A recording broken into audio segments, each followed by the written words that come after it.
کل کالج جا رہی ہو؟ کرسی کی پشت پر دونوں ہاتھ ٹکائے سمیان اس کی طرف جھکا تھا۔ گرم سانس کے تپش نے اس کے چہرے کو چھوا تو وہ گھبرا کر تھوڑا سا آگے کو ہو گئی تھی۔ آپ جائیے پلیز۔ اس نے ان گزرے دنوں میں اس رشتے کو اتنا سوچا تھا کہ اب یہ تعلق سے کھلی حقیقت لی اس کے سامنے تھا۔ وہ لاکھ انکار کرتی، رد کرتی، مگر حقیقت یہی تھی کہ اس کا سمیان احمد کے ساتھ بڑا گہرا اور مضبوط تعلق تھا، جسے وہ چاہ کر بھی جھٹلا نہیں سکتی تھی۔ انکار کرنا تو ایک طرف، یہ میرے سوال کا جواب نہیں۔ سمیان احمد نے ریوالونگ چیئر کو اپنی طرف گھما کر بڑی سنجیدگی سے کرسی کے دونوں بازو پر اپنی ہتھیلیاں دھر دی تھی۔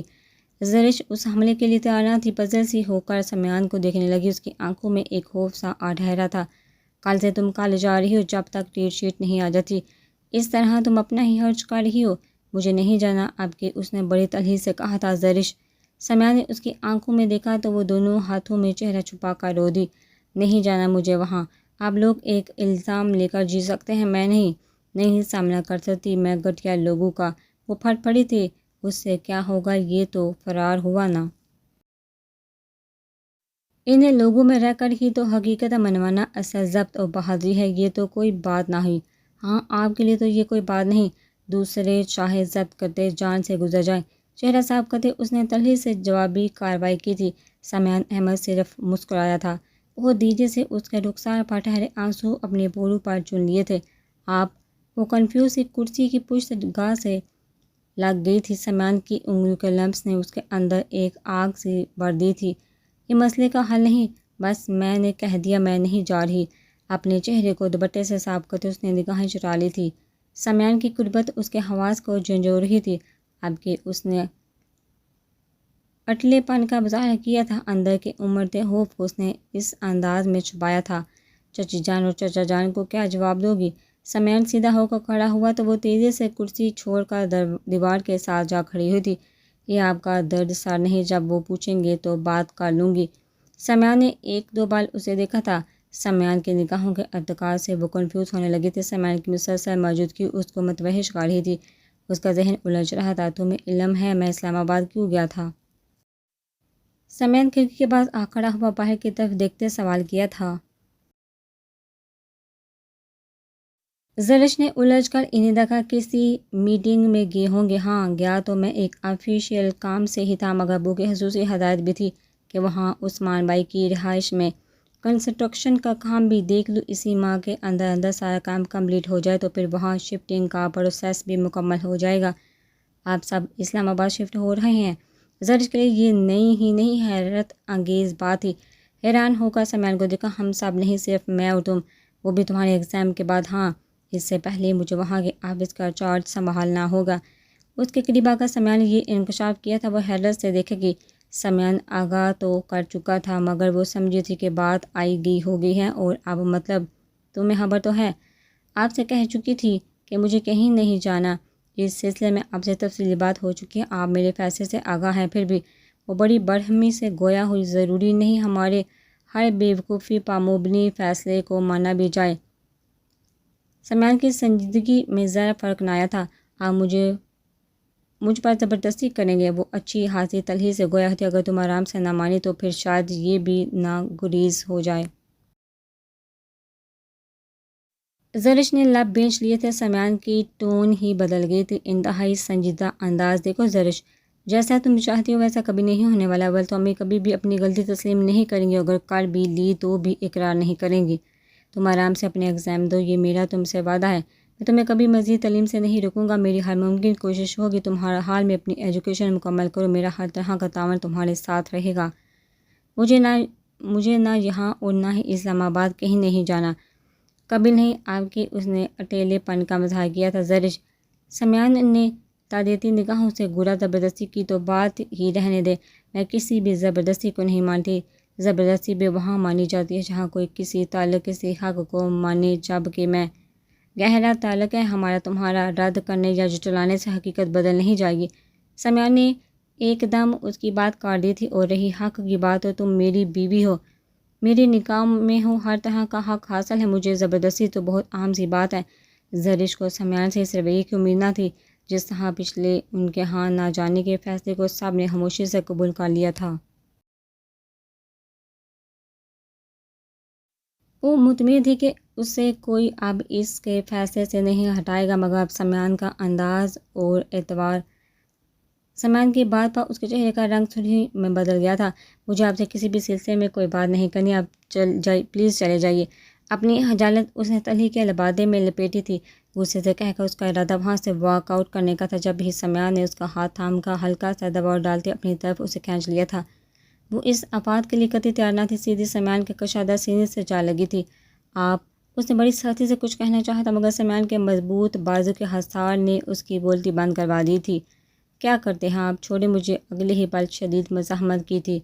کیا بدتمیزی ہے یہ، میں کہتی ہوں چھوڑے مجھے۔ سمیان احمد کا گرم تنفس اس کے رخسار سے کیا چھوا تو وہ مچل اٹھی تھی۔ سمیان کی گرفت میں بھرپور مزاحمت کی تھی۔ زرش جان، ابھی تو میں نے اپنے حقوق کا 1% بھی استعمال نہیں کیا۔ زرش کی یہ گھبراہٹ، شدید مزاحمت، مچلنا، سمیان نے بڑی شرارت سے اسے دیکھا۔ آپ پلیز مجھے چھوڑے، وہ رو دینے کو تھی۔ سمیان نے اپنے بازو کا حصار ہٹا لیا تھا، مگر دوسرے ہاتھ کی گرفت اس کے بازو پر جوں کی توں تھی۔ میں تمہارے لیے ایک گفٹ لایا ہوں، چاہے اسے رونمائی گفٹ کہہ لو یا پھر۔ سمیان نے زرش کے کھلے سر کو بغور دیکھا اور پھر اسے اپنے ساتھ بستر پر لا بٹھایا۔ بستر پر رکھے شاپنگ بیگ میں سے سرخ مخملی کیس نکال لیا تھا۔ کیس کھولا تو اس کے اندر بڑے خوبصورت 2 کنگن تھے۔ سمیان نے کنگن نکال کر اس کے دائیں ہاتھ میں ڈال دیے تھے۔ کیسے ہیں؟ پتہ نہیں، اس نے صرف ایک نظر کلائی میں جگمگاتے کنگنوں کو دیکھا تھا۔ یہ تو تمہارا رونمائی کا گفٹ تھا جو مجھ پر ادھار تھا، مگر تمہارے لیے اسلام آباد سے میں یہ لے کر آیا ہوں۔ سمیان نے کوٹ کی جیب سے موبائل نکال کر اس کے ہاتھ میں دے دیا تھا۔ میرے لیے؟ مگر کیوں؟ مجھے اس کی ضرورت نہیں۔ اگر مجھے موبائل چاہیے ہوتا تو میں پاپا سے کہہ کر منگوا لیتی۔ تمہیں نہیں تو کیا ہوا، مجھے تو ضرورت ہے بھائی، کبھی کبھار جی چاہتا ہے اپنی بیوی سے بات کرنے کو۔ اب تو میکے میں بیٹھی ہوئی ہو، جب تک تم میرے گھر نہیں چلی آتی میں نہیں چاہتا کہ ہاں PTCL پر کال کر کے سب کو عاجز کر دو۔ محترمہ، یہ میں نے اپنی سہولت کے لیے لیا ہے۔ سمیان کا انداز ایسا تھا گویا وہ کسی ناسمجھ بچے کو بریفنگ دے رہا ہو۔ غیر سنجیدہ انداز میں بھی بڑی سنجیدگی تھی اور کچھ شرارت بھی، مگر پھر بھی مجھے یہ نہیں چاہیے۔ سم وغیرہ میں ڈال چکا ہوں، یہ تمہارے پاس ہی ہر وقت رہے گا، اس کو استعمال کرنا ہے۔ نمبرز وغیرہ میں نے فٹ کر دیے ہیں۔ سمیان نے جیسے اس کا انکار سنا ہی نہیں تھا۔ زرش کا جی چاہا موبائل دیوار پر دے مار، وہ اس شخص سے کچھ بھی نہیں لینا چاہتی تھی، مگر سمیان کے آگے اس کی ایک بھی نہیں چلی تھی۔ سمیان کی گرفت اس کے ہاتھ پر کمزور ہوئی تو وہ ہاتھ کھینچ کر کنگن اتار کر بستر پر پٹکتے ہوئے بغیر کچھ کہے کمرے سے نکل گئی تھی۔ سمیان سے بچنے کے لیے اسے یہی ایک راہ دکھائی دی تھی۔ اس نے سوچا تھا کہ وہ کسی سے کچھ بھی نہیں چھپائے گی، سب کچھ بتا دے گی، اماں بھابھی اور نبیل بھائی کو سب کچھ، مگر اس گھر میں آ کر جیسے اس کی زبان پر قفل لگ گئے تھے۔ وہ گھر آئی تو پتہ چلا کہ اماں رات سے ہی ساجدہ باجی کے ہاں گئی ہوئی ہیں۔ جس وقت وہ گھر پہنچی تھے نبیل بھائی آفس جا چکے تھے اور بھابھی گھر کی صفائی میں مصروف تھی۔ نویرہ کو یوں صبح سویرے بریف کیس سمیت آتے دیکھ کر وہ الجھی تھی۔ سلام دعا و حال چال کے بعد نویرہ تھوڑی دیر ان کے ساتھ باتیں کرتی رہی تھی۔ بظاہر تو نبیلہ بھابھی کو کوئی خاص بات دکھائی نہ دی تھی، مگر نویرہ کا بات کرتے ہوئے گمسم انداز اور ٹوٹتا تسلسل انہیں ہلا گیا تھا۔ ان کا خیال تھا کہ نویرہ خود ذکر کرے گی، مگر اس نے کچھ بھی نہیں بتایا تھا۔ خود سے پوچھنا انہیں بھی اچھا نہ لگا۔ اماں گھر پہ ہوتی تو اور بات ہی، اماں کو آپا کے ہاں 4 دن لگ گئے تھے۔ 5ویں دن گھر آئی تو نویرہ کو یہاں دیکھا، وہ بھی اتنے دن سے سن کر حیران ہوئی۔ نبیل بھائی نے بظاہر کچھ نہیں کہا نہ پوچھا تھا۔ نویرہ بھی ان کے سامنے کم ہی آتی تھی کہ ہاں بات بڑھے گی، وہ بس اماں کے آنے کی منتظر تھی۔ خیریت سے آئی ہو نا؟ نویرہ کے گمسم انداز انہیں بھی متوحش کر گئے تھے۔ وہ چپ رہی تھی۔ شارق نے اتنے دن رہنے پر کوئی اعتراض تو نہیں کیا؟ وہ صرف یہی کہہ سکی تھی۔ وہ اماں کی آغوش میں سر رکھ اپنے اوپر ہونے والی قیامت کا ذکر کھل کر کرنا چاہتی تھی۔ ان 5 دنوں میں زبیدہ چچی اور بڑی اماں کے کتنے ہی فون آ چکے تھے، حتیٰ کہ بھائی رفعت باجی نے کال کر کے دکھ کا اظہار کیا تھا۔ یقیناً انہیں اماں نے یہ سب ہی آگاہ کیا تھا۔ رات کے کھانے کے بعد وہ نماز ادا کر جائے نماز لپیٹ رہی تھی جب اماں کمرے میں داخل ہوئی تھی۔ اماں آپ آئیے، بیٹھیے۔ چادر اتار کر دوپٹہ اوڑھتے ہوئے اس نے اماں کا بستر پر بیٹھنے کا اشارہ کیا تو وہ بستر پر بیٹھ گئی تھی۔ خوشی سے آئی ہو نا؟ نبیلہ بھابھی کی فراہم کی گئی معلومات اور نویرہ کے انداز دیکھ کر وہ خاصی پریشان ہو چکی تھی۔ اس وقت ان کا ارادہ نویرہ سے تفصیلی بات کرنے کا تھا۔ نویرہ دکھ سے ان کے سامنے بستر پر بیٹھ گئی تھی۔ میں آئی نہیں، مجھے نکالا گیا ہے ماں۔ نویرہ اماں ششتر رہ گئی تھی، یہ کیا کہہ رہی، اس نے تجھے بڑی مشکل سے حاصل کیا تھا، اتنی جلدی؟ اماں بے یقین تھی۔ اماں مجھے بھی یہی دعویٰ تھا، مگر وہ رونا نہیں چاہتی تھی، مگر آنسو تو جیسے پہلے سے منتظر تھی۔ بہت آہستہ سے گالوں پر لڑکتے چلے آئے تھے، پھر اس نے دیر نہیں کی تھی، اتنے دنوں سے سہ رہی تھی، اب تو دل پھوڑا بن گیا تھا، دکھ رہا تھا، اس نے کچھ بھی نہیں چھپایا تھا، ہر بات بتا دی تھی۔ ہائے رضا، یہ اس نے کیا کر دیا، ہائے ہائے میری معصوم بچی، رسوا کر دی۔ اماں کا دل ہی نہیں ٹھہر رہا تھا، بڑی شدت سے روئی تھی۔ لوگ بیٹیوں کے سکھ اور اچھے مقدر کی دعا مانگتے ہیں، نویرہ تو میرے ہاتھوں میں دعا بن کر سجی تھی، کہاں غلطی ہو گئی ہم سے، جس کا بھگتنا تجھے بھگتنا پڑ رہا ہے۔ اماں کی گریہ زاری نے نویرہ کو شدت سے رونے پر مجبور کر دیا تھا۔ شارق نے تیرے ساتھ اتنا کچھ کر دیا، میں نے صبر کر لیا، دل سخت کر لیا، تیرے بھائی بپھڑے ہوئے تھے، انتقام لینے کے لیے میں نے سمجھایا تو ساجد سمجھ گیا تھا، مگر نبیل وہ تو اب یہ سن کر حیرت سے اکڑ جائے گا۔ تجھ پر تو میں نے صبر کر لیا تھا، مگر اب بیٹوں پر کیسے کروں، ہم تو رسوا ہوں گے، وہ شارق کو اب نہیں چھوڑنے والا، نویرہ سن لے وہ نہیں سنبھلنے نویرہ سن لے وہ نہیں سنبھلنے والا۔ اماں کا دل شدت غم سے پھٹ پڑنے کو تھا۔ تو نے اچھا کیا کسی سے ابھی ذکر نہیں کیا، بڑی اماں سمجھدار ہیں، اور زبیدہ بھی بالکل چپ رہنا، نبیل کو ہوا بھی نہ لگنے دینا ورنہ مار ڈالے گا۔ شار زمان کو اماں کو آنے والی قیامت کے حول اٹھنے لگے تھے۔ اماں میں کیسے جی لوں گی اتنا بڑا الزام لے کر، سیدھا سادہ میرے کردار پر حملہ ہوا ہے، وہ شخص مجھے دیکھنے کا روادار نہیں رہا اور میں اب اس کے گھر نہیں جاؤں گی۔ وہ اماں کا بیان سن کر ہی اکڑ گئی تھی۔ تو کیا کرے گی، رسوا ہو جائے گی۔ نواز بھاگ گیا، ہم نے صبر کر لیا، شارق نے زبردستی کی، میں نے بیٹی کو سمجھا لیا، اب یہ معاملہ مرد اس معاملے پر بڑے غیرت مند ہوتے ہیں، نبیل کے غصے کو تو جانتی ہے، وہ شارق سے کسی طور پر بھی کم نہیں، وہ مار ڈالے گا، تو یہ بھی تو سمجھ۔ نویرہ خاموشی سے اماں کو دیکھے گی تو چپ رہے گی، نبیلہ سے بھی ذکر نہیں کرے گی، میں سنبھالوں گی، زبیدہ کے پاس جاؤں گی، بات کروں گی حمید سے کہ وہ بیٹے کو سمجھائے، تینوں ماں باپ اور رضا کو لے کر جاؤں گی۔ شارق کے پاس ہمیشہ سے الٹی مت والا ہے، خدا عقل دے، اب ایسی بھی کیا کم عقلی کے کھوٹے کی پہچان آ رہے۔ اماں کے اب حواس سنبھل رہے تھے، انہیں آنے والے وقت کی فکر ہو رہی تھی۔ اماں میں اب اس شخص کے گھر نہیں جاؤں گی،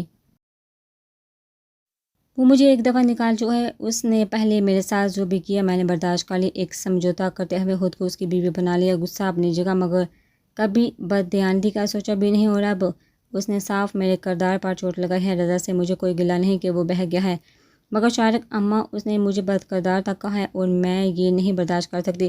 نویرہ کا لہجے میں بڑی سختی تھی، اماں نے سنبھل کر اسے دیکھا، یعنی رسوائی اور بربادی ان کے گھر پانے والی تھی۔ نہیں نویرہ، تو چپ رہے گی، یہ دیکھ میرے ہاتھوں کو، تو نہیں بولے گی۔ نویرہ اماں کے گوشت میں منہ چھپائے پھوٹ پھوٹ کر روئی، چاہے اتنے دن صبر کر لے، وہاں چند دن اور صبر کر لے، میں بات کروں گی، سمجھاؤں گی رضا اور شارق دونوں کو۔ اماں کو ایک موہوم سی امید سے نویرہ نے سسکتے لب دانتوں تلے دبا لیے، وہ یوں ہی ٹور کر نہیں بکھری تھی، ایک موہوم سے آس ہوتی تو وہ گھر کبھی نہ چھوڑتی۔ شارق سے لاکھ اختلاف اور بغض سہی، مگر اس صورت میں تو کبھی بھی نہیں کہ یہ اس کے کردار کا سوال تھا۔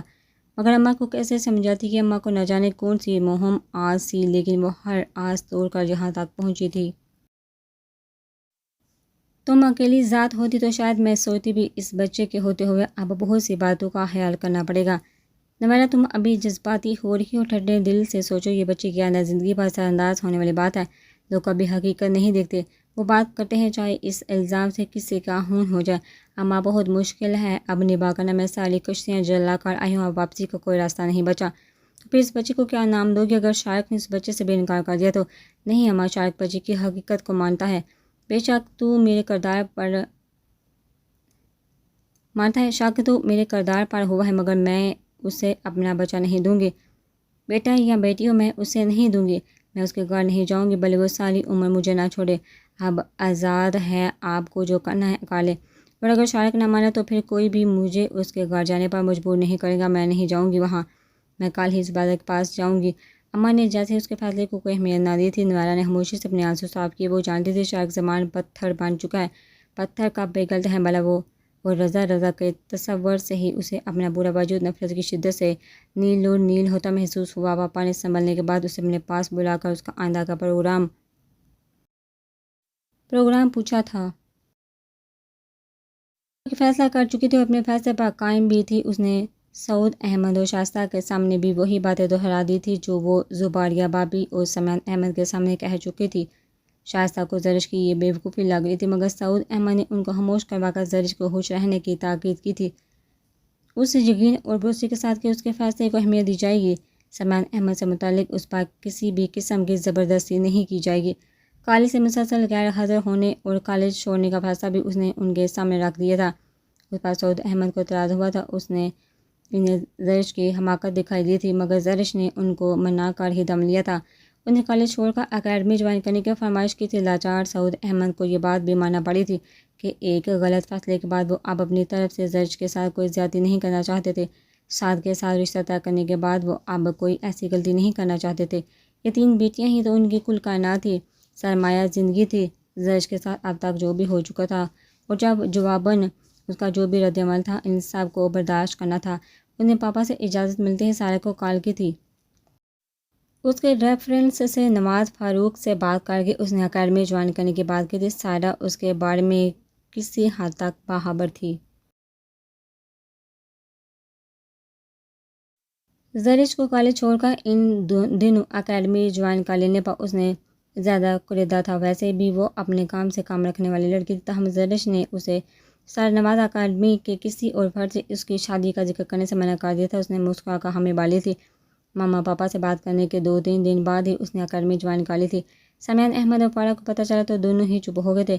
فرح تو ایک طرف، زرش نے سمیان سے ذکر تک کی ضرورت محسوس نہیں کی تھی۔ یک طرفہ سارے فیصلے کر لینا سمیان احمد کو دکھ ہوا تھا، مگر وہ اس پوزیشن میں نہیں تھا کہ اسے روک ٹوک کرتا، سو خاموشی سے اس کے فیصلے کو اہمیت دی تھی کہ اب زرش کو کچھ بھی سمجھانا اور منوا لینا ناممکن ہو چکا تھا۔ صبح اور دوپہر کا سارا وقت وہ گھر میں ہی گزارتی تھی۔ یاسمین سے کوئی کام کروا لیا یا اپنی اسٹڈی کر لی۔ آج کل پاپا آفس جا رہے تھے، نوشین دیا ہادیہ کا فون آ گیا تو گپ شپ لگا لی۔ 3 بجے کے قریب ڈرائیور اسے اکیڈمی چھوڑاتا تھا، شام تک واپسی ہوتی تھی۔ اس دن وہ اکیڈمی سے گھر آئی تو ماما نے اسے تیار ہونے کا کہا تھا۔ کیوں خیریت؟ پنک ساڑی، ہلکی پھلکی گولڈ کی جولی میں ماما بڑی دلکش لگ رہی تھی۔ ماما یہ خاص اہتمام کبھی کبھار ہی کرتی تھی۔ تمہیں بتایا تھا کہ زیدی صاحب کے صاحبزادی کی شادی ہے، آج دعوت ولیمہ ہے، پوری فیملی مدعو ہے۔ کل تمہارے پاپا چلے گئے تھے، مگر آج مجھے تمہیں بھی چلنے کو کہہ رہے تھے، اور جانا بھی چاہیے، خاندان کا معاملہ ہے، چھوٹ تو کہیں بھی نہیں۔ اچھا، زیدی صاحب دودیالی رشتہ دار بھی تھے اور یہ اس کے تایا لگتے تھے۔ کارڈ تو کافی دنوں سے آیا ہوا تھا، کل بھی ماما نے ذکر کیا تھا، مگر اس نے دھیان ہی نہیں دیا تھا۔ اور اب ماما میرا موڈ نہیں ہو رہا، آپ لوگ چلے جائیے۔ بری بات زرش بیٹا، جانا تو سبھی کو ہے نا، اس وقت فیملی میں 3 ہی تو افراد ہیں۔ ماما میرا جانا اتنا لازمی نہیں، پلیز مجھے فورس نہ کرے۔ شائستہ نے اس کا چہرہ دیکھا، وہ اکتاہٹ اور بیزاری سے بھرپور تھا، لیے ہوئے تھی۔ وہ زندہ دل خوشی اور ہنگامے کے بہانے ڈھونڈنے والی زرش تو کہیں تھی ہی نہیں۔ ان کے اندر کا ملال گہرا ہوا، ایک ہاتھ سے اسے کیا سے کیا بنا دیا تھا۔ نہیں تم جا رہی ہو، تیار ہو جا، میں دیکھتی ہوں تمہارے پاپا کو وہ تیار ہوئے ہیں کہ نہیں۔ ان کے اس حکمیہ انداز پر وہ لب بینچ کر رہ گئی تھی۔ یہ شادی پاپا کے کسی فرینڈ کے بیٹے کی ہوتی تو وہ انکار نہ کرتی، مگر اب خاندان میں سے تقریباً ہر کوئی جانے والا ہوگا، جتنے منہ اتنی باتیں، یقیناً پھپھو اور تایا کی فیملی بھی مدعو ہوگی، اور شاید کیسا بیگم بھی۔ اس کے اندر کا تناؤ بہت بڑھ گیا تھا، پتہ نہیں کیا کیا سننا پڑے گا۔ ماما پاپا کے ساتھ وہ میرج ہال پہنچی تھی۔ آج ڈرائیور کے بجائے پاپا کے کہنے پر اس نے خود کار ڈرائیو کی تھی۔ ڈرائیونگ اس نے لاسٹ ایئر سیکھی تھی، مگر اسے کار ڈرائیو کرنے کی پرمیشن ماما پاپا نے نہیں دی تھی۔ کبھی کبھار ہی وہ ڈرائیونگ کرنے کا موقع حاصل کر پاتی تھی، تو کافی محتاط اور دھیمی رفتار میں ڈرائیو کرتی تھی۔ آج بھی پاپا نے اس کا موڈ بحال کرنے کو اسے خود ڈرائیو کرنے کو کہا تھا۔ اس کے ساتھ فرنٹ سیٹ پر بیٹھ کر اس کا دھیان بٹاتے ڈرائیونگ کے رول بتاتے رہے تھے، جبکہ ماما پچھلی سیٹ پر تھی۔ اور جب وہ لوگ میرج ہال پہنچے، اس کا موڈ بہت فریش ہو چکا تھا۔ یہ پاپا کے اعتماد اور گفتگو کا نتیجہ تھا۔ وہ اندر ہی اندر معترف ہوئی تھی۔ وہاں پھپھو، ہادیہ آپا اور جمال ماموں تھے، جبکہ وقار بھائی نہیں آئے تھے۔ وہ لاشعوری طور پر تایا کی فیملی کے افراد کو تلاش کرتی رہی تھی۔ مزید 15 منٹ تک وہ لوگ دکھائی نہ دیے تو وہ کچھ ریلیکس ہوئی تھی۔ میرج ہال میں خاصی گہما گہمی تھی۔